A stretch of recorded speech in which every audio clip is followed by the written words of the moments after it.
Welcome to this video, which is all about your feet. I've had a request on how to use the massage balls directly onto your feet. So this would be good to do if you're feeling tight in the soles of the feet, or even if you're getting tightness up either side of the calf or into the calf itself, or if you're getting any dull aches, in particular into the soles of the feet or even into the sides of the feet. And literally, there isn't an amazing science to it. It's taking the time just to roll out every area, and it's about getting into every area.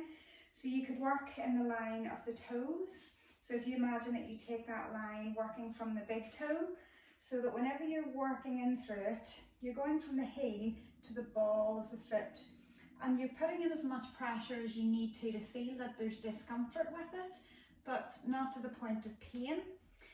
And when you're rolling through, just making note of any areas that do feel particularly strong compared to the others, or tighter, or a little bit sharper.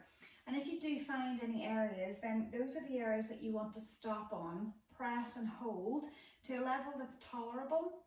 And you hold it until it eases back. So you don't change anything, you just hold it at the same level of pressure until it eases. Then you could work on the next line for the second toe to the heel, and then to the third toe, fourth toe and fifth toe, and so on.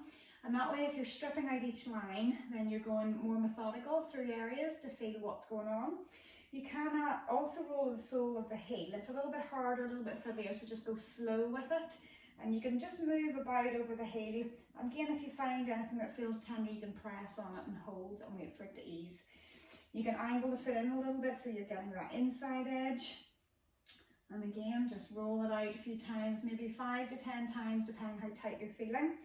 And then with the toes themselves, you can go through a little bit of flexion and extension. As if you're gripping the ball and then moving the toes back to get that stretch, but trying to grip over a kind of bird toes and then rolling it back.